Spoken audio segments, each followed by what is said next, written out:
Good evening. മാറ്റിനി വെബിനാറിലേക്ക് എല്ലാവർക്കും സ്വാഗതം. പതിപോലെ വെള്ളിയാഴ്ചകളിൽ നമ്മൾ തിരുക്കുറൾ തമിഴ്നാട്ടിലെ ഒരു വേദഗ്രന്ഥമാണ്. അത് എല്ലാവർക്കും ഒരുപോലെ പ്രയോജനപ്പെടുന്ന രീതിയിൽ മോഹൻദാസ് സാറിലൂടെ നമ്മൾ കേൾക്കുകയാണ്. അതിന്റെ 9ാമത്തെ അധ്യായമാണ്. നമ്മളെല്ലാവരെയും പ്രോഗ്രാമിലേക്ക് ക്ഷണിക്കുന്നു. അതോടൊപ്പം മോഹൻദാസ് സാർ വെൽക്കം. എല്ലാവർക്കും നമസ്കാരം. പ്രത്യേകിച്ച് സാബു സാറിന്റെ ഈ ശ്രമം, അങ്ങനെ യാത്രയാണെങ്കിൽ പോലും വേറെ എന്തെങ്കിലും പ്രവർത്തനം ഉണ്ടെങ്കിൽ പോലും അതൊക്കെ മാറ്റി വെച്ചിട്ട് ഈ സമയത്ത് 7 മണിക്ക് വന്ന് കയറുന്ന ഈ ഒരു കർമ്മനിരതനായ അദ്ദേഹത്തിന്റെ സേവനത്തെ ഞാൻ അങ്ങേയറ്റം ആദരിക്കുന്നു, അതിനു മുമ്പ് നമിക്കുന്നുണ്ട്. നമ്മുടെ തിരുക്കുറൾ 2000 വർഷങ്ങൾക്ക് മുമ്പ് തിരുവള്ളൂർ എന്ന കവി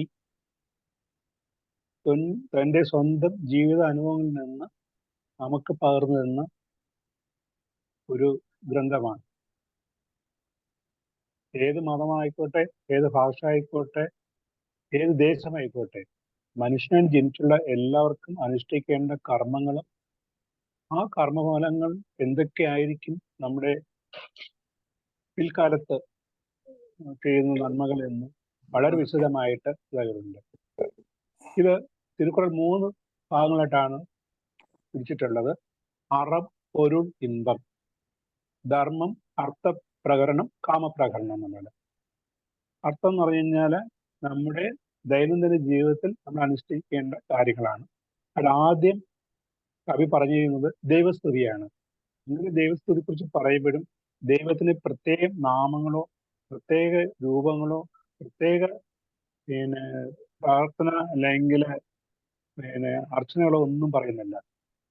ലോകത്തിന് പൊതുവായിട്ടുള്ള ഒരു ദേവൻ എന്നുള്ളത് മാത്രമേ അദ്ദേഹം പറഞ്ഞു. ആദി ഭഗവൻ, ഈ ലോകം സൃഷ്ടിക്കപ്പെടുമ്പോൾ ഉണ്ടാകുന്ന ആദി ഭഗവൻ. അതായത് എല്ലാ ഭാഷകളിലും, ഏത് ഭാഷകളായാലും ഏത് നാട്ടിലാണെങ്കിലും അവർ സംസാരിക്കുന്ന ഭാഷയ്ക്ക് ഒരു അക്ഷരമാലയുണ്ട്. എല്ലാ അക്ഷരമാലയുടെയും ആദ്യ അക്ഷരം അകാരമാണ്.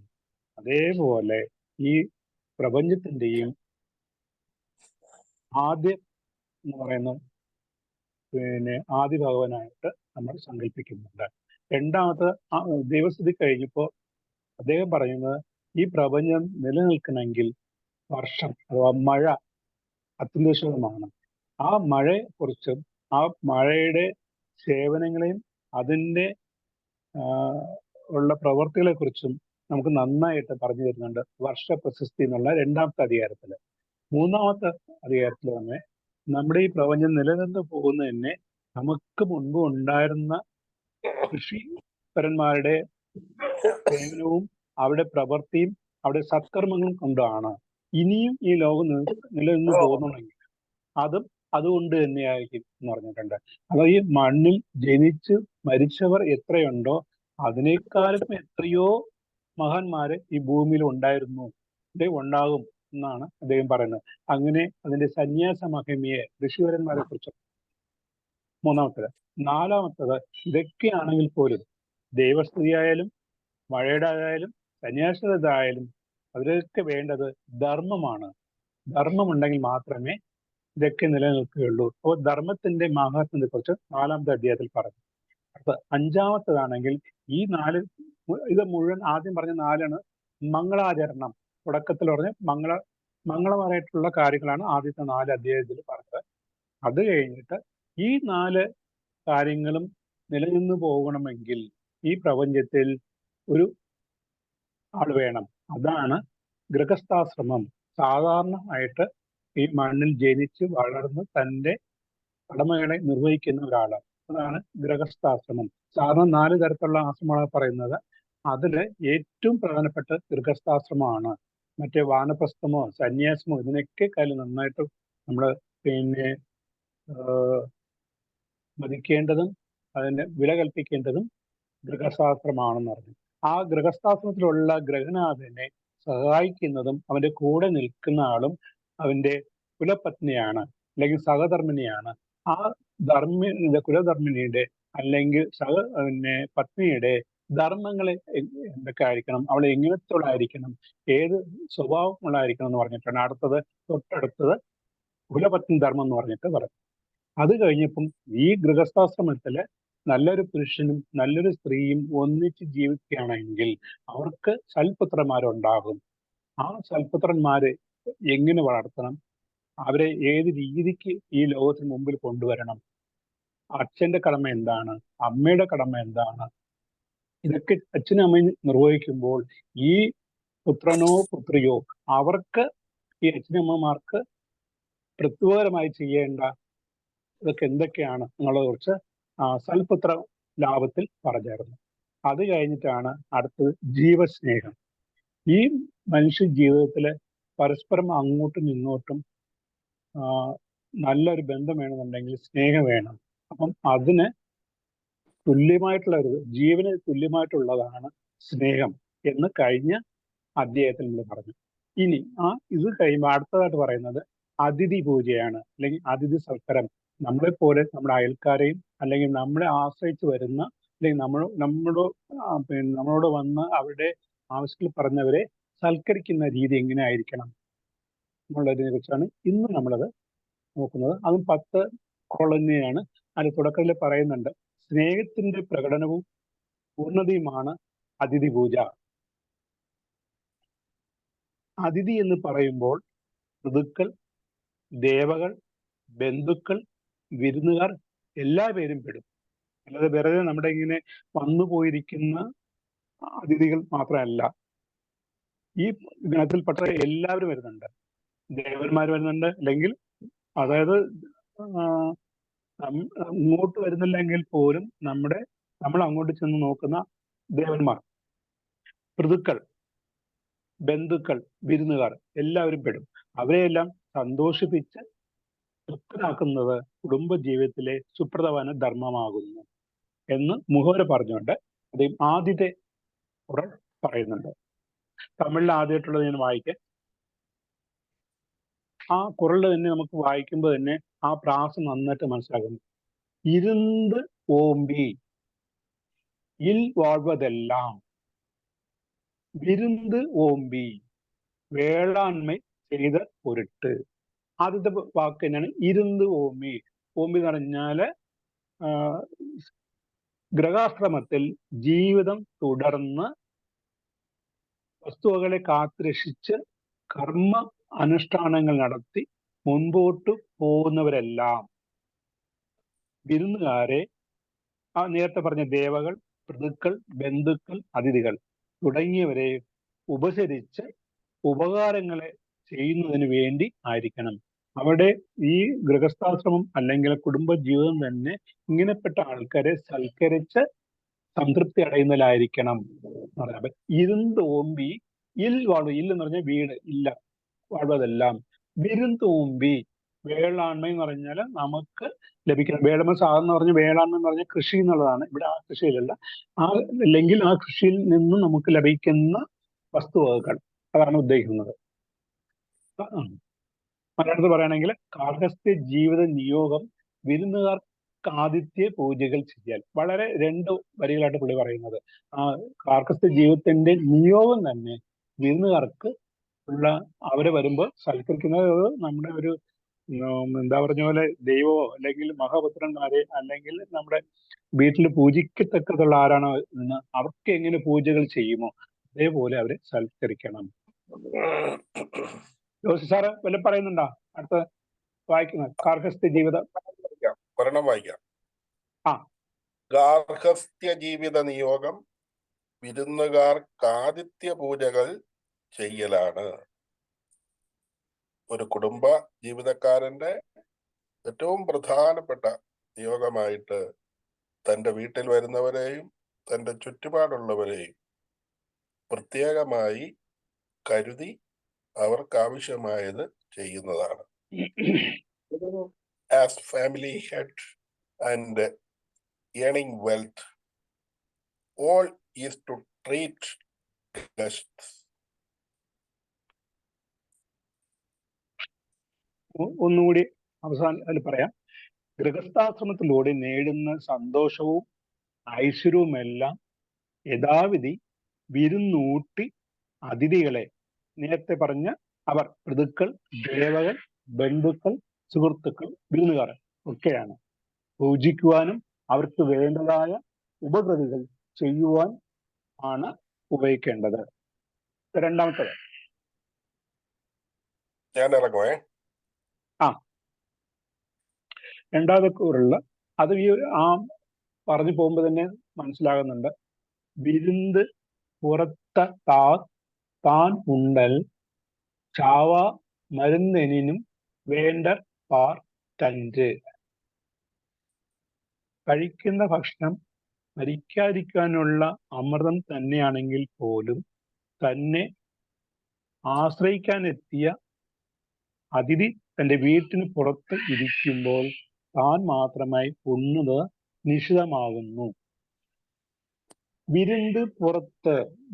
വിരുന്നായിട്ട് അതിഥിയായിട്ട് വന്ന ആൾ പുറത്ത് ഇരിക്കുകയും താൻ ഭക്ഷിക്കുകയും ചെയ്യുന്ന ഒരു സാഹചര്യം ഉണ്ടായാൽ പോലും അത് അത് മരണമില്ലാ അവസ്ഥ തരുന്ന മരുന്നാണെങ്കിൽ പോലും അത് ഭക്ഷിക്കുന്നത് നിഷിദ്ധമാണ്. ഇവിടെ വേറെ ഒരു കഥ ഓർമ്മ വരുന്നത്, നമ്മുടെ തിരുവള്ളൂരെ പോലെ തന്നെ ഔവ്വയാർ എന്നുള്ള ഒരു കവയിത്രി ഉണ്ടായിരുന്നു. എല്ലാ നാട്ടുരാജ്യങ്ങളിലും രാജാക്കന്മാരെ ചെന്ന് സന്ദർശിച്ച് അവരെ പുകഴ്ത്തി പാടുകയും അവരുടെ നാട്ടിലെ നടക്കുന്ന ജീവിത രീതികളെ അല്ലെങ്കിൽ ജനങ്ങളുടെ ക്ഷേമത്തിനെ കുറിച്ചൊക്കെ കണ്ട് അത് പ്രകീർത്തിച്ച് പറയുന്നതും ഒരു കവിത്രയായിരുന്നു. അവർ ഒരിടത്തും ഇങ്ങനെ ഇരിക്കില്ല, സന്യാസി പോലെ ആയിരിക്കും, വളരെ ആ രീതിക്കുള്ള വസ്ത്രം ധരിച്ചാണ് പോകുന്നത്.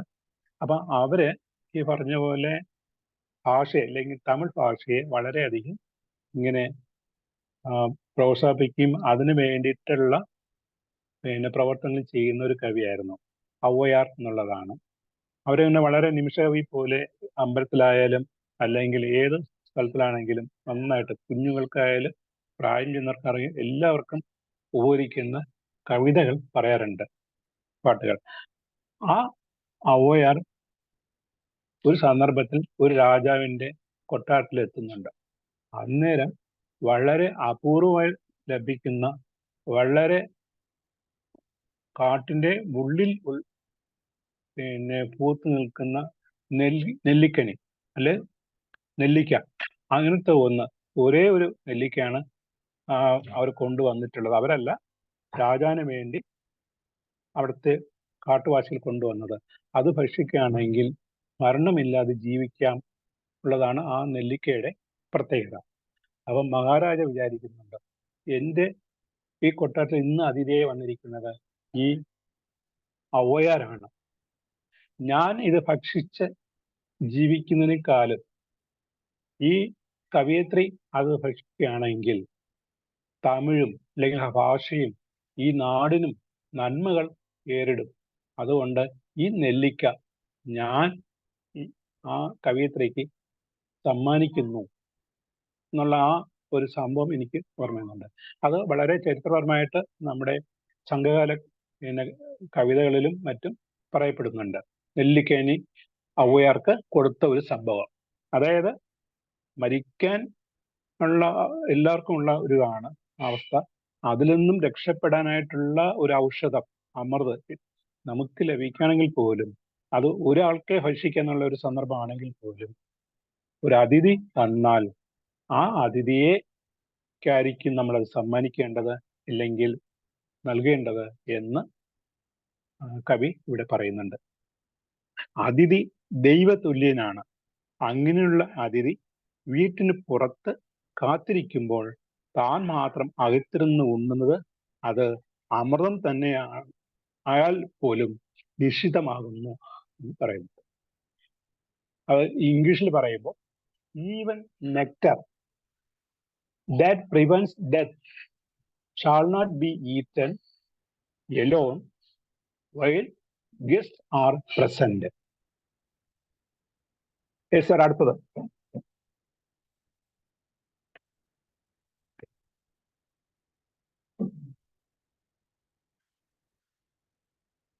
മൂന്നാമത്തത്,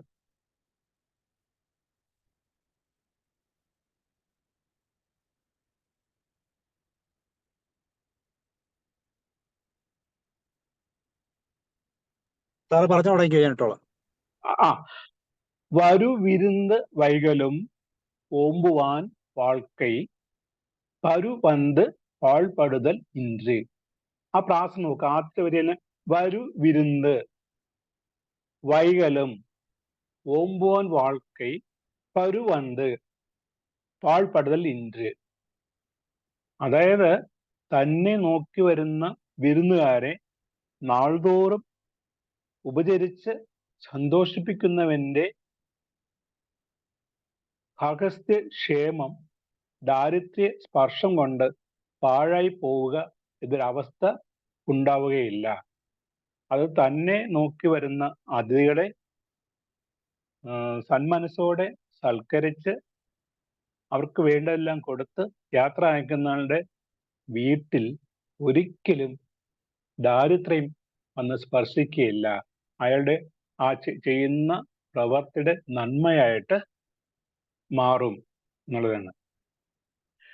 വന്ന അതിഥികളെ വേണ്ട വിധത്തിൽ ഉപസരിച്ച് സന്തോഷിപ്പിച്ച് യാത്ര ആക്കുകയും തുടർന്ന് വരാനിരിക്കുന്നവരോടൊപ്പം മതിയല്ലോ തൻ്റെ ഭക്ഷണം എന്ന് കരുതി അവർക്കായി ക്ഷമാപൂർവം കാത്തിരിക്കുകയും ചെയ്യുന്ന ഗൃഹസ്ഥൻ ദേവന്മാർ പോലും കാത്തിരിക്കുന്ന വിശിഷ്ടനായ അതിഥി ആകുന്നു. ഞാൻ പറഞ്ഞു മാറി സാർ, മൂന്നാമത്താണ് പറഞ്ഞത്. അതില് തെളിഞ്ഞ മുഖത്തോടെ വിരുന്നുകാരെ സ്വീകരിച്ച് ഉപകാരങ്ങൾ ചെയ്ത് സന്തോഷിപ്പിക്കുന്നവന്റെ കുടുംബത്തിൽ അത്ര തന്നെ തെളിഞ്ഞ മനസ്സുമായി ഐശ്വര്യലക്ഷ്മി അതല്ല, മൂന്നാമത്തായിരുന്നു, ഞാൻ 4 വായിച്ചു, സോറി. നാൾതോറും നിറഞ്ഞ മനസ്സോടെ അതിഥി പൂജ ചെയ്യുന്നവന്റെ ഗാർഹസ്ഥ്യ ജീവിതത്തിൽ ഒരു താഴ്ചയും വരില്ല.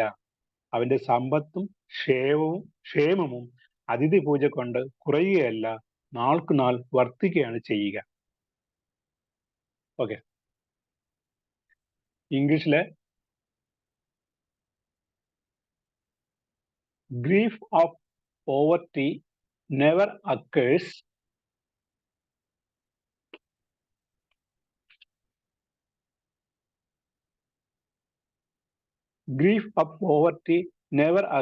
in life to one who treats guests seeking him.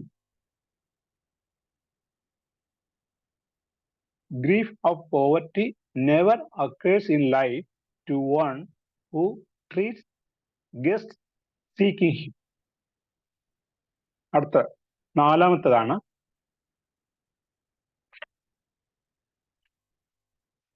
അകം അമർന്ന് ചെയ്യാൾ ഉറയും മുഹൻ അമർന്ന് നൽ വിരുന്ന് ഓമ്പുവാൻ ഇൽ.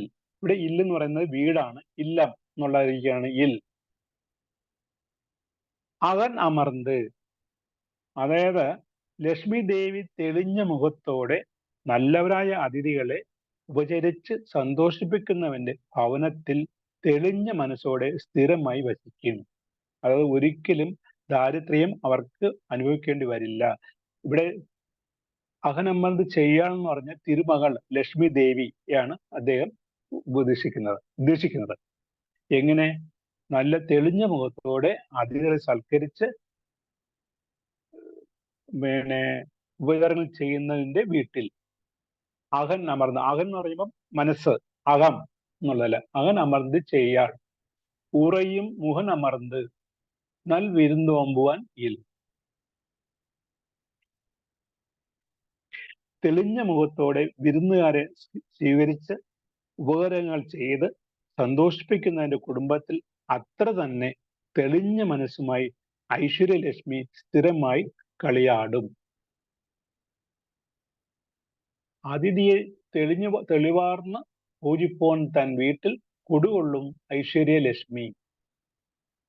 ഇംഗ്ലീഷിൽ പറയുമ്പോൾ goddess of prosperity dwells at the house of one who receives his guests with pleasure. അപ്പം അതിഥിയെ സ്വീകരിക്കുന്നത് അത് പൂർണ്ണ മനസ്സോടെ ആയിരിക്കണം നമ്മുടെ അവരെ സ്വീകരിക്കുകയും സൽക്കരിക്കുകയും ചെയ്യേണ്ടത്. അപ്പം ആദ്യത്തെ 4 തിരുക്കുറളിലും കവി പറയുന്നത് വരുന്ന അതിഥിയെ ഏത് രീതിയിൽ സൽക്കരിക്കണം, എങ്ങനെ സ്വീകരിക്കണം, അവർക്ക് എങ്ങനെ ഉപകാരങ്ങൾ ചെയ്യണം എന്നതിനെ കുറിച്ചായിരുന്നു. അത് ആദ്യത്തെ ആ 4. ആരൊക്കെയാണ് അതിഥി എന്നുള്ള നമ്മൾ എന്നുള്ള ആ ഗണത്തിൽപ്പെടുന്നത്, അവരെ എങ്ങനെ സ്വീകരിക്കണം, എങ്ങനെ സൽക്കരിക്കണം എന്നുള്ളത് പറഞ്ഞു. ഇനി അടുത്ത ഇതിലേക്ക് പറയുന്നത്, അങ്ങനെ സ്വീകരിച്ച് സൽക്കരിച്ച് നിൽക്കുന്ന ഒരു ഗൃഹസ്ഥന്റെ വീട്ടിൽ അല്ലെങ്കിൽ അവന് ലഭിക്കുന്ന ഗുണങ്ങൾ എന്തൊക്കെയാണ് അല്ലെങ്കിൽ നേട്ടങ്ങൾ എന്തൊക്കെയാണെന്ന് അടുത്തതിൽ പറയുന്നുണ്ട്. വിത്തും ഇടൽ വേണ്ടും കൊല്ലോ, വിരുന്തോമ്പി അത് കിട്ടുന്നില്ല, പറഞ്ഞോളൂ. വിത്തും ഇടൽ വേണ്ടും കൊല്ലോ, വിരുന്തോമ്പി മിച്ചിൽ മിസൈവാൻ കുലം. അതായത് ഈ വന്ന വിരുന്നുകാരെ ഊട്ടി എന്ന് പറഞ്ഞാൽ അവർക്ക് ഭക്ഷണം കൊടുത്ത് ബാക്കി ശേഷിക്കുന്ന അല്ലെങ്കിൽ മിച്ചമുള്ളതിനെ അത് പിന്നീട് ഉണ്ണുന്നവന്റെ രീതി ആണെങ്കിൽ അവന്റെ കൃഷി നിലത്തില് പ്രത്യേകമായി വേറെ വിത്ത് വിതയ്ക്കേണ്ട ആവശ്യം തന്നെ ഇല്ല. അതായത് അവന് അതിനുള്ള സമ്പത്തും കൃഷിയിൽ നിന്ന് ഒരു നഷ്ടവും ഉണ്ടാകാതെ പിന്നെ കാലാവസ്ഥയും അനുകൂലമായിട്ട് മഴയും പെയ്യേണ്ട സമയങ്ങളിൽ പെയ്ത് വെയിലും അവന് ലഭിക്കേണ്ട സമയങ്ങൾക്ക് ലഭിച്ച് കൃഷിയിൽ കൂടി നല്ല നേട്ടമുണ്ടാകും. അവൻ പ്രത്യേകമായിട്ട് അതിന് എന്താ പറഞ്ഞ വിത്ത് അല്ലെങ്കിൽ ഇതൊന്ന് കരുതിയും അതിലേക്ക് വേണ്ടി പിന്നെ സൂക്ഷിച്ചു വയ്ക്കുകയും ഒന്നും ചെയ്യേണ്ട, അതിന്റെ സമൃദ്ധി വന്ന് കൂടുകയുള്ളൂ എന്ന് പറയുന്നുണ്ട്. അങ്ങനെ അതിന്റെ ഒരു നേട്ടം അദ്ദേഹം അവിടെ പറയുന്നുണ്ട്.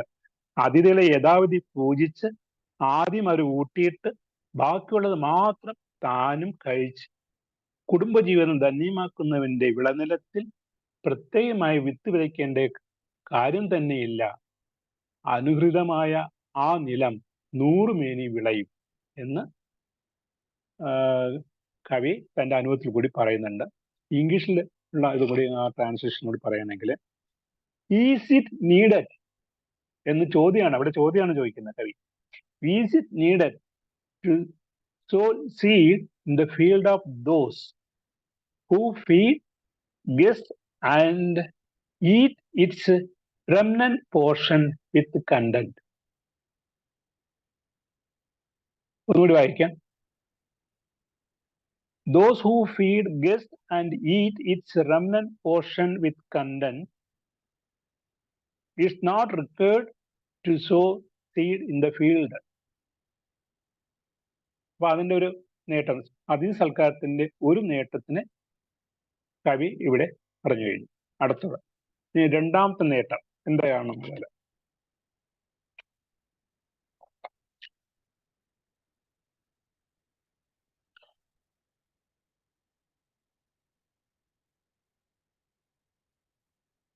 செல்விருந்து ஓம்பி வருவிருந்து பார்த்திருப்பான் நல் விருந்து வானத்தவர்க்கு.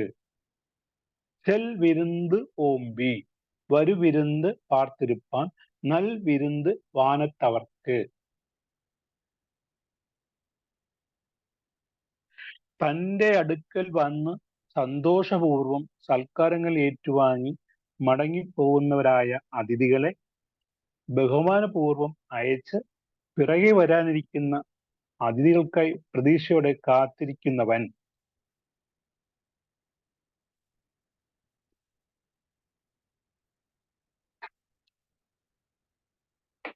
എന്ന ഗൃഹസ്ഥൻ ദേവനാർ പോലും കാത്തിരിക്കുന്ന വിശിഷ്ടനായ അതിഥിയാകും. അഥവാ ഈ ഭൂലോകത്തിൽ അതിഥി സൽക്കാരം ചെയ്ത് സത്കർമ്മങ്ങളുടെ നന്മ ഒരുക്കുന്ന ഗൃഹസ്ഥന് ദേവലോകത്തിൽ അതിഥിയായി സ്വീകരിക്കും ദേവന്മാർ എന്ന് കവി പറയുന്നു. വന്നോരെ പേണി വരുന്നവർക്കായി കാക്കുവോൻ വിണ്ണോരും കാക്കും അതിഥി. യുഗലോകത്തിൽ ഉള്ള ഈ സത്കർമ്മം, ഈ സൽക്കാരം, അതിന്റെ ഗുണം ലഭിക്കുന്നത് അദ്ദേഹത്തിന് മറുലോകത്തിൽ ചെല്ലുമ്പോൾ ദേവന്മാർ സ്വീകരിക്കാൻ കാത്തിരിക്കും. അത്ര ഒരു നന്മ അതിലേക്ക് കിട്ടുന്നുണ്ട്. ഇംഗ്ലീഷിൽ പറയുമ്പോൾ the host treating and sending guests and again waiting for guests will become guest to heaven. ഹെവനിലെ ഗസ്റ്റ് ആയിട്ട് അദ്ദേഹം മാറും.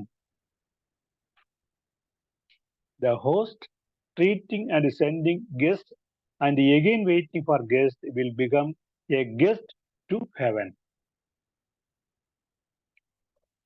അടുത്തത് ഏഴാമത്തേത്.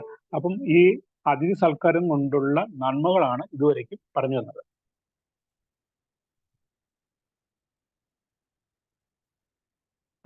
ഇണை തുണை தென்ப ஒன்றில்லை விருந்தின் துணை துணை வேள்வி பயன்.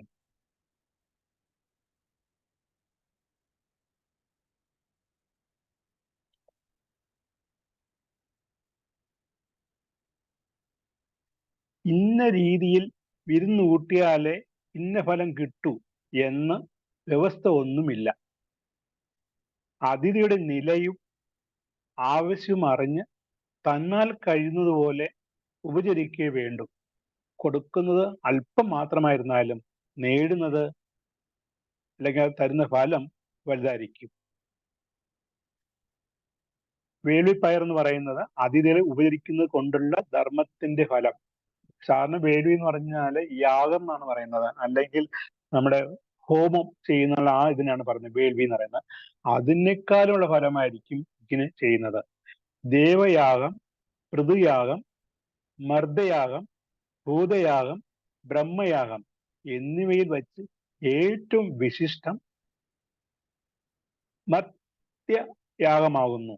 നേർക്ക് നേരെയുള്ള പൂജ അവിടെ മാത്രമേ സാധിക്കുന്നുള്ളൂ. പൂജയ്ക്ക് ദ്രവ്യം ഇത്രയെന്ന് കണക്കില്ല. പാത്രത്തിന്റെ അർഹതയും സ്വന്തം പ്രാപ്തിയും പൊരുത്തപ്പെടുന്ന വിധത്തിൽ വേണ്ടത് ചെയ്യാം. ഫലം ഒന്ന് തന്നെ.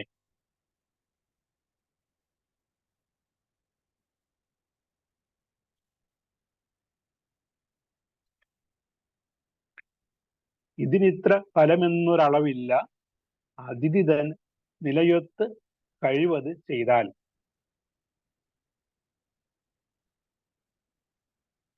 To determine value of treating guests is impossible. It depends on the guest privilege. It depends on the guest privilege. To determine the value of treating guests is impossible. അടുത്ത 88 അത് കുറളാണ്.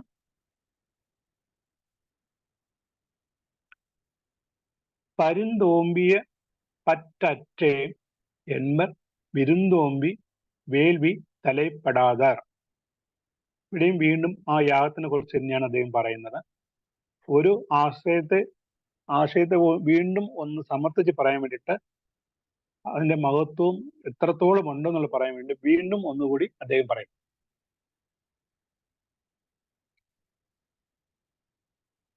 അതിഥികളെ യഥാവിധി സൽക്കരിച്ച് അതിന്റെ ധർമ്മഫലത്തെ നേടാനുള്ള അവസരം അജ്ഞത കൊണ്ട് നഷ്ടപ്പെടുത്തിയവർ പിന്നീട് കഷ്ടപ്പെട്ട് ചേർത്ത് വെച്ച ആ സമ്പത്തെല്ലാം നഷ്ടപ്പെട്ടു പോയല്ലോ എന്ന് ദുഃഖത്തോടെ പ്രയാസപ്പെട്ട് ഇപ്പോൾ ഗതികേടിൽ പെട്ടുവല്ലോ എന്ന് പരിതപിക്കും.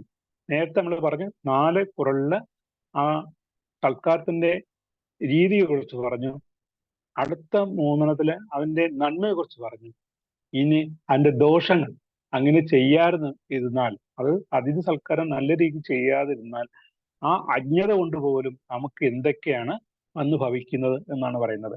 ചെയ്യേണ്ട സമയത്ത് അർഹമായ വിധത്തിൽ അതിഥി പൂജ ചെയ്ത് അതിന്റെ പുണ്യം നേടിവെക്കാൻ കഴിഞ്ഞില്ലല്ലോ എന്ന ദുഃഖം അറിവില്ലാത്തവർ അറിയുന്നത് എപ്പോഴാണെന്നോ, കഷ്ടപ്പെട്ട് ഒരു നല്ല കാര്യത്തിനും ഉപയോഗപ്പെടുത്താതെ കാത്തു കെട്ടിവെച്ച സമ്പത്ത് കൊള്ളടിക്കപ്പെട്ടോ മറ്റു പ്രകാരത്തിലോ കൈവിട്ടു പോകുമ്പോൾ.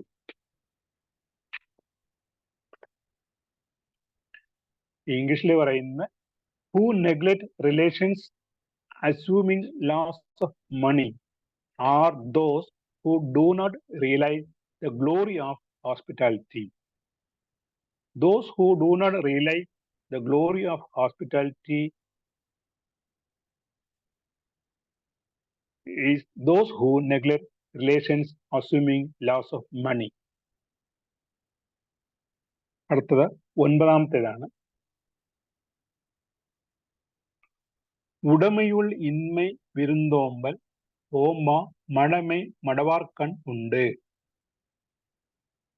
ഉടമയിൽ ഇന്മ വിരുന്തോമ്പൽ, സൽക്കാരം തന്നെയാണ് നല്ലത്. അത് ചെയ്യാതെ ഉള്ളവർക്ക് ഉള്ള ഇത് അടുത്ത് പറയുന്നുണ്ട്. സമ്പത്ത് എന്തു ഫലം ചെയ്യണമോ അതിന് ഉപയോഗിക്കാതെ പൂഴ്ത്തിവെച്ച് താൻ പോലും നിത്യ ദാരിദ്ര്യം അനുഭവിക്കുന്ന അറിവുകേട്. ആ അറിവുകേടിന്റെ പ്രേരണ കൊണ്ട് ആദിത്യ മര്യാദ ചെയ്യാതിരിക്കുകയും അങ്ങനെ ധനത്തിന്റെ പ്രയോജനം അനുഭവിക്കാതിരിക്കുകയും ചെയ്യുന്ന മൗഢ്യർ. സമ്പത്തിന്റെ നടുക്കിരുന്ന് ദാരിദ്ര്യം അനുഭവിക്കാനേ അവർക്ക് ഗതിയുള്ളൂ. ധനമികവിലും വർദ്ധി അതിഥികളെ മാനിയാർ അറിവ് പിഴ മൂഢരിൽ കാണുന്നു. They are fools who though rich never feast guest. അവിടെയും വളരെ ലഘുവായിട്ട് പറഞ്ഞിട്ടുണ്ട്. അതിഥികളെ സൽക്കരിക്കാത്തവർ എത്ര ഇതാണെങ്കിലും അവർ മൂഢന്മാരാണ്. They are fools who though rich never feast guest. ഈ അധികാരത്തിലെ 10ാമത്തതാണ്. അതിഥികളെ നല്ല രീതിയിൽ സൽക്കരിച്ചെങ്കിൽ നമ്മുടെ മുഖം പ്രസന്നമായിട്ട് ഉള്ള രീതിക്കല്ല എന്നെങ്കിൽ അവരെ എങ്ങനെ ഇത് നേരിടും എന്നുള്ളതിനാണ് അവസാനത്തെ തിരുക്കുറളിൽ അദ്ദേഹം പറയുന്നുണ്ട്. ഒരു പുഷ്പമുണ്ട്, അനിച്ചം എന്നുള്ള ഒരു പേരുള്ള ഒരു പുഷ്പമാണ്. അത് ഒന്ന് നമ്മൾ മൂർന്നാൽ മതി, ഒന്ന് അത് അതിൻ്റെ ഗന്ധം ഒന്ന് മൂർന്ന് നോക്കാൻ ശ്രമിച്ചാൽ പോലും അത് അതിൻ്റെ ഇതളൊക്കെ ഒന്ന് ചുരുങ്ങി പോകുന്ന ഒരു അവസ്ഥയുണ്ട്. അതുപോലെയാണ് ഈ വരുന്ന അതിഥിയെ നമ്മുടെ തിരിച്ച മുഖത്തോട് അല്ലെങ്കിൽ പുഞ്ചിരോട് സ്വീകരിച്ചില്ലെന്നുണ്ടെങ്കിൽ നമ്മുടെ മുഖം വളരെ പറഞ്ഞ പോലെ ഇഷ്ടമില്ലാത്ത രീതിക്കാണ് സ്വീകരിക്കുന്നുണ്ടെങ്കിൽ അവർ പിന്തിരിഞ്ഞു പോയേക്കും എന്നും കൂടി പറയുന്നുണ്ട്. മോപ്പക്കുഴയും അനിച്ചം മുഖം തിരിന്ത് നോക്ക കുഴയും വിരുന്ന്. ആ പ്രാസം നോക്കിയേ. മോപ്പക്കുഴയും അനിച്ചം, ആ പൂവ് ഒന്ന് മുഹർന്ന് നോക്കുമ്പോൾ തന്നെ കുഴഞ്ഞു പോകും. അതുപോലെയാണ് മുഖം തിരിഞ്ഞ് നോക്ക് കുഴയും വിരുന്ന്. വിരുന്നുകാരെയും അതുപോലെ നമ്മുടെ മുഖം കറുത്തിരുന്നാൽ അവരും പ്രയാസപ്പെട്ടു പോകും. വാടും മുഹർന്നാൽ അനിച്ചം അതിഥികൾ വാടും മുഖം കറുപ്പിച്ചാൽ, നമ്മുടെ മുഖം കറുത്തിരുന്നാൽ അവർ അതിഥികളുടെ മുഖം വാടും. അനിച്ചപ്പൂ ഒന്ന് മണപ്പിച്ചാൽ മതി, ആ നിമിഷം തന്നെ അത് വാടിപ്പോകുന്നു. വിരുന്നുകാരോ ആതിഥേയന്റെ മുഖത്ത് നേരിയൊരു ഭാവവ്യത്യാസം കണ്ടാൽ മതി, അവരും തളർന്നു പോകുന്നു. ദൂരെ നിന്ന് കാണുമ്പോഴേ മുഖപ്രസാദത്തോടെ അതിഥിയെ വരവേൽക്കണം. അടുത്തെത്തുമ്പോൾ മധുരവാക്കുകൾ പറയണം, സ്വീകരിച്ച് ഇരുത്തണം, തുടർന്ന് അർഹമായ ഉപചാരങ്ങൾ അർപ്പിക്കണം. ഇവ ആതിഥേയന്മാർക്ക് ആവശ്യം ഉണ്ടായിരിക്കേണ്ട 3 ഗുണങ്ങളാകും. ഇതിൽ ആദ്യത്തേത് തന്നെ പിഴച്ചാലോ അതിഥിയുടെ മുഖം അപ്പോഴേ വാടുന്നു. മുഹർന്നാൽ അപ്പോൾ തന്നെ വാടുന്ന അനിച്ചപ്പൂ പോലെ അത്ര ലോല പ്രിയരാകുന്നു വിരുന്നുകാർ. അപ്പോൾ ഈ 10 പൊരുളിലും അതിഥി സൽക്കാരത്തിന്റെ രീതി, അതിന്റെ നേട്ടം, അതിന്റെ ദോഷം, അതിന്റെ കാര്യങ്ങളെ കുറിച്ച് വളരെ നന്നായിട്ട് പറയുന്നുണ്ട്. ഇംഗ്ലീഷിൽ പറയുന്നുണ്ട്. അനിച്ചം flower fades at the moment of smelling, likewise and the browning of host guest face turns pale.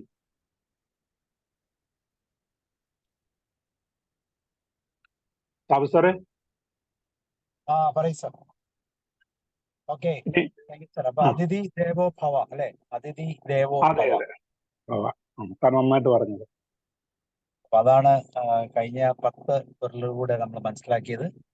തീർച്ചയായിട്ടും അതിഥികളെ സ്നേഹിക്കുന്ന രീതി തീർച്ചയായിട്ടും നമ്മുടെ ഉള്ളിന്റെ രീതിയാണ്. നമ്മുടെ അകം സംശുദ്ധമായ ഒരു തലത്തിലാണെങ്കിൽ തീർച്ചയായിട്ടും അതിഥികളെ നമ്മൾ വളരെ സന്തോഷം സ്വീകരിക്കും.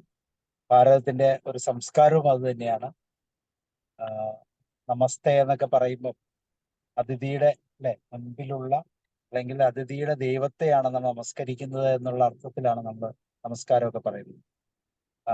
തീർച്ചയായിട്ടും വളരെ നല്ല കുറവുകളായിരുന്നു. നമുക്ക് ഇതിനെക്കുറിച്ച് ചർച്ച ചെയ്യാം. ആരാണ് പറയുന്നത് ആദ്യം? യെസ്, മനോജ് സാർ ഫ്രീ ആണോ? അനിവിന്ദ ഫ്രീ ആണോ?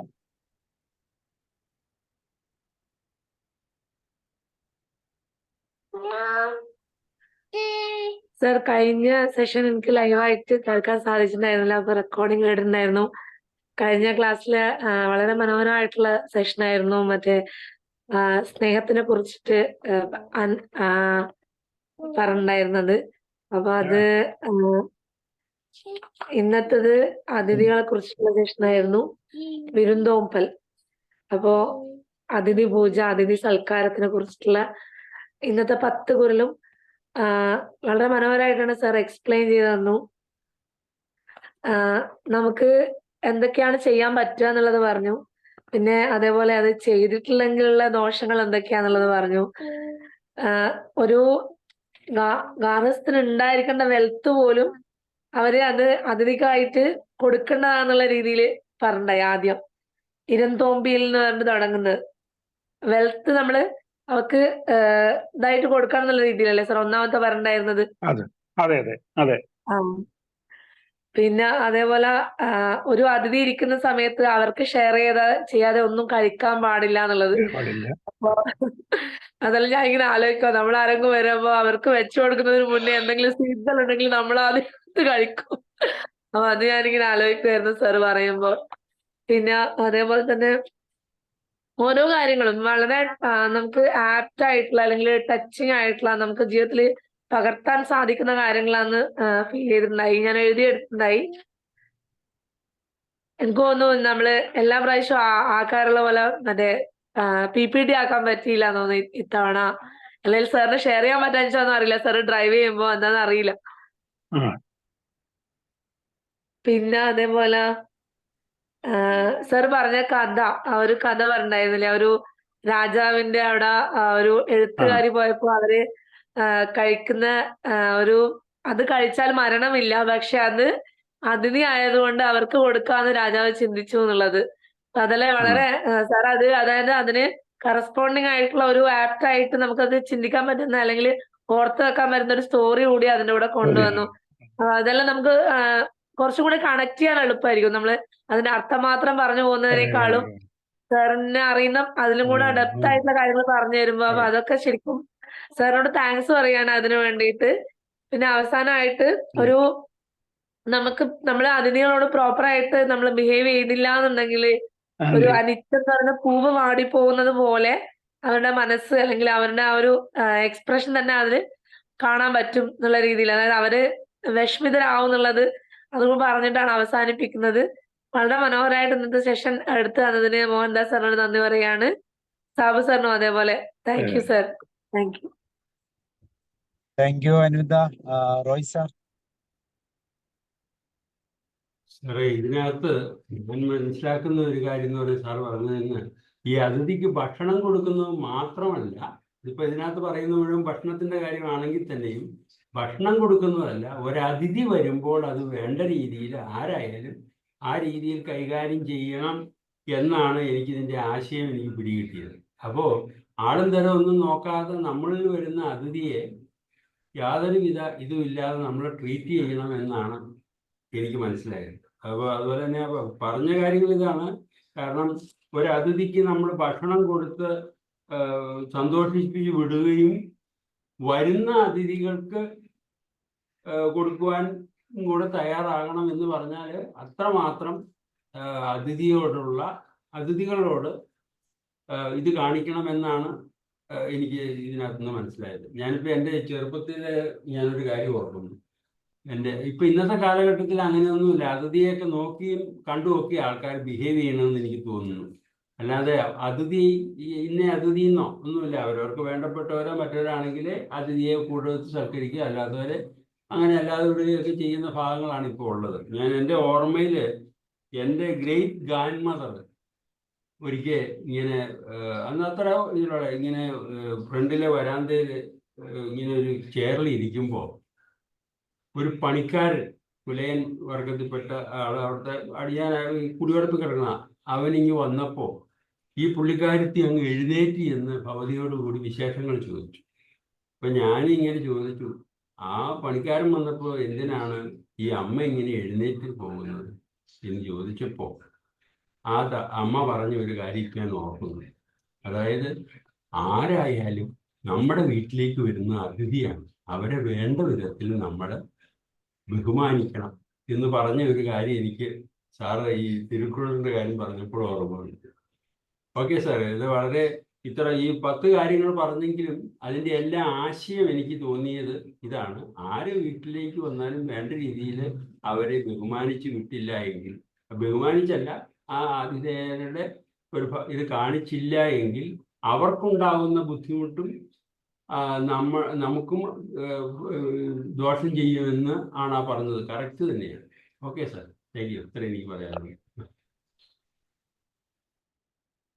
Thank you sir. തീർച്ചയായിട്ടും നമ്മൾ അതിഥി എന്നുള്ള മലയാളത്തിന്റെ അർത്ഥത്തിലേക്ക് വരുമ്പോൾ നമ്മൾ തിരി നോക്കാതെ വരുന്നവൻ എന്നല്ലേ അർത്ഥം. ഊരുതണ്ടി എന്നൊക്കെ നമ്മൾ പറയുന്ന പോലെ ആരും അല്ല, ഏതൊരു വ്യക്തിയും. അപ്പം തിരുവള്ളൂർ അതിന്റെ ആ അർത്ഥം സങ്കല്പിക്കുന്നത് എങ്ങനെയാന്ന് നോക്കി, വീട്ടിലേക്ക് ആര് കടന്നു വന്നാലും അവരെ പൂർണ്ണ മനസ്സോടെ പൂർണ്ണ അംഗീകാരത്തോടെ സ്വീകരിക്കാൻ പറ്റുന്നുണ്ടെങ്കിലാണ് അത് ഒരു മഹത്വമായി മാറുന്നത്, അല്ലെ, ഒരു അനുഗ്രഹമായി മാറുന്നത് എന്ന് പറയും. ജോർജ് സാർ പറയും.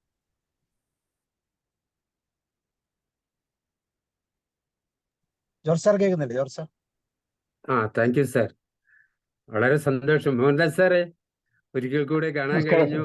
തിരുക്കുറളിനെ കുറിച്ച് സാറിൽ നിന്ന് മാത്രമേ കേട്ടിട്ടുള്ളൂ. അത് വലിയ സന്തോഷമുണ്ട്. ഒത്തിരി അഭിനന്ദനങ്ങൾ അറിയിക്കട്ടെ.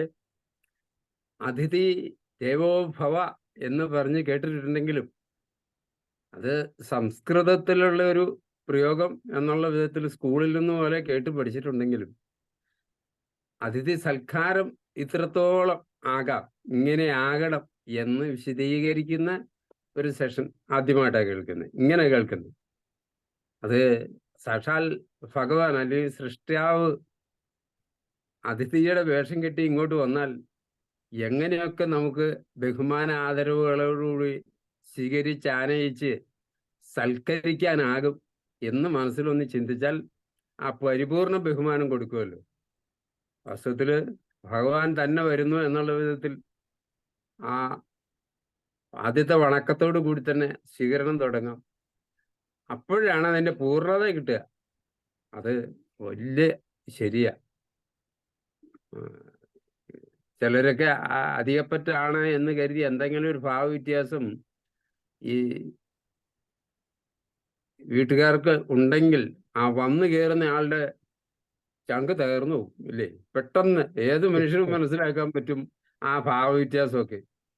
ആ സ്ഥാനത്ത് ആ സമയത്ത് വേണ്ടിയില്ലായിരുന്നു എന്ന് അയാളുടെ മനസ്സിലും തോന്നും.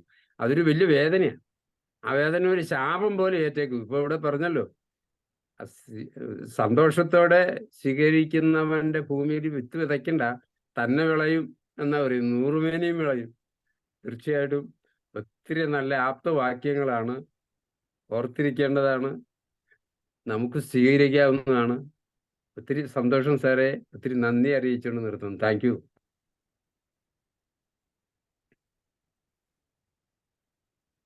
Thank you sir. നമ്മളൊരു മലയാളത്തിലൊരു മനോഹരമായ ഒരു പാട്ടില്ലേ, ഈശ്വരനൊരിക്കൽ വിരുന്നിനു പോയി രാജകൊട്ടാരത്തിൽ വിളിക്കാതെ. അതിനുശേഷം ഉണ്ടായ പ്രശ്നങ്ങളെ കുറിച്ചൊക്കെ നമുക്ക് വ്യക്തമായിട്ട് അറിയാം. തീർച്ചയായിട്ടും അത് തന്നെയാണ് സാഹചര്യം. ഓക്കെ, മനോജ് സാർ ഫ്രീ ആണോ? ഫ്രീ എല്ലാം തോന്നുന്നു. വേറെ ആർക്കെങ്കിലും? സ്നേഹതമ്മ.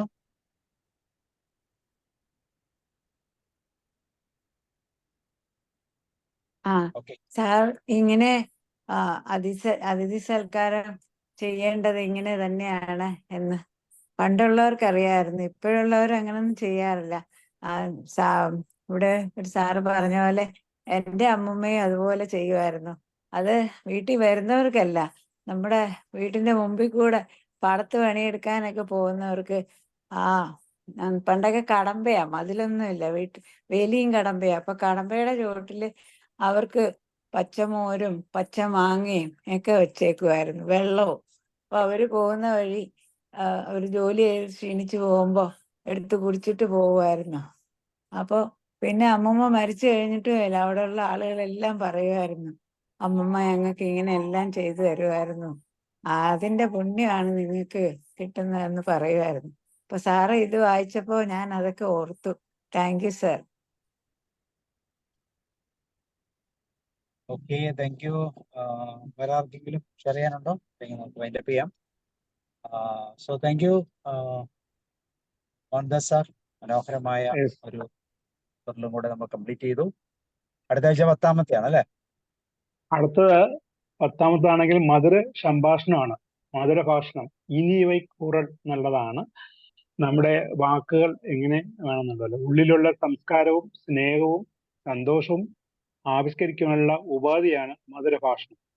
അതിഥി പൂജയിൽ ഇതൊരു പ്രധാന ഘടകമാറുന്നു. അതിനെക്കുറിച്ചാണ് 10-ാമത്തത്. സ്നേഹ സംഭാഷണം അല്ലെ? അതെ, മധുരഭാഷണം. അത് മധുരമായിരിക്കണം എന്നുള്ളതാണ് നമ്മുടെ സംഭാഷണം എന്നുള്ളത്. അതും ഇതുപോലെ ഒരു 10-ാമത്തിൽ തന്നെയാണ്. അങ്ങനെ പറയുന്നുണ്ട്, ഇതിന്റെ നേട്ടങ്ങളും കോട്ടങ്ങളും അതിന്റെ ഇതൊക്കെ പറയുന്നുണ്ട്. അടുത്ത ക്ലാസ്സിലേക്ക്. നമസ്കാരം സാബു സാറെ. നമസ്കാരം പറയൂ. സാബു സാറെ, ഞാനും ഡ്രൈവിംഗിലാണ്. നമസ്കാരം മോഹൻദാസ് സാർ. സാറിന്റെ ഈ സെഷനിൽ ഞാൻ ആദ്യമായിട്ടാണ് വരുന്നത്. ഇവിടെ ഡ്രൈവിംഗിലെ ഓക്കെ. വീഡിയോ ഓണാക്കുന്ന ഒരു ഇത്തിരി പ്രശ്നം ആയതുകൊണ്ടാണ് ഞാൻ സാറിനെ കേൾക്കുകയായിരുന്നു. ഇന്നത്തെ ഈ സബ്ജക്റ്റ് അതിഥികളെ എങ്ങനെയൊക്കെയാണ് സ്വീകരിക്കാമെന്ന് പറഞ്ഞതിനകത്തെ കാര്യങ്ങൾ ഞാൻ ശ്രദ്ധിച്ചതും കേൾക്കുകയായിരുന്നു. പക്ഷെ വീഡിയോയിൽ വരാനായിട്ട് ഇവിടുത്തെ ഡ്രൈവിംഗ് നിയമപ്രകാരം അത് അനുവദിക്കുന്നില്ല. അപ്പം വളരെ നല്ല പോയിന്റുകളാണ് സാർ പറഞ്ഞത്. അടുത്ത സെഷനിലൊക്കെ നമുക്ക് ഇതിനെക്കുറിച്ച് ഞാൻ നേരിട്ട് വന്നിട്ട് സാറിനോടൊരു വീഡിയോയിലൊക്കെ വന്നിട്ട് നമുക്ക് അഭിപ്രായം പറയുന്നതായിരിക്കും സാബു സാർ. സാർ നാളത്തെ Okay, ക്ലാസ്സിനെ thank you, കുറിച്ച് സാർ. പറയൂ. നാളത്തെ ക്ലാസ്സിനെ കുറിച്ച് കൂടെ ഒന്ന് പറയൂ. Second part. സെക്കൻഡ് പാർട്ട് സാറേ ഞാൻ പ്രിപ്പയർ ചെയ്തിട്ടുണ്ട്. നമ്മൾ കഴിഞ്ഞ നമ്മുടെ സെഷനിൽ കേട്ട ഒരുപാട് നല്ല ഫീഡ്ബാക്കുകൾ ഉണ്ടായിരുന്നു. അതെനിക്കൊരു പ്രചോദനം ഉണ്ടാക്കിയിട്ടുണ്ട്. അപ്പോൾ ആ ഫീഡ്ബാക്കിൽ നിന്ന് കിട്ടിയ പ്രത്യേകിച്ചും റോയ് സാറും എല്ലാവരും പറഞ്ഞ കാര്യങ്ങളൊക്കെ വളരെ വിലയേറിയ ഫീഡ്ബാക്കുകളായിരുന്നു. അപ്പോൾ അതൊക്കെ ഞാൻ കണക്കിലെടുത്തിട്ട് നാളത്തെ സെഷൻ ഞാൻ പ്രിപ്പയർ ചെയ്തിട്ടുണ്ട്. നമുക്ക് ഓരോന്നോരോന്ന് പറഞ്ഞ നമ്മുടെ പ്രത്യേകിച്ച് കേരളത്തിലെ കാര്യങ്ങളെക്കുറിച്ച് കൂടുതൽ ഒരു ഊന്നൽ കൊടുത്തുകൊണ്ട് അത് നമുക്ക് എങ്ങനെയൊക്കെ എന്തെല്ലാം കാര്യങ്ങൾ നമുക്ക് ഇംപ്ലിമെൻ്റ് ആക്കാമെന്നുള്ളതിനെ കുറിച്ച് ഞാൻ പ്രിപ്പയർ ചെയ്തിട്ടുണ്ട്. തീർച്ചയായിട്ടും നമുക്ക് നാളെ അതിനെക്കുറിച്ചൊരു ഡിസ്കഷൻ ആവാം sir. Thank you. Okay, thank you sir. Thank you sir. Thank you sir. എല്ലാവർക്കും ഒരിക്കൽ കൂടി നന്ദി. Okay sir, thank you. Thank you sir. Thank you. See you. നാളെ നമുക്ക് മനോജ് സാറിന്റെ ജലം അമൂല്യമാണ് എന്നുള്ളതിന്റെ സെക്കൻഡ് പാർട്ട് കൂടെ കേൾക്കാം. Thank you and good night. See you. Good night sir.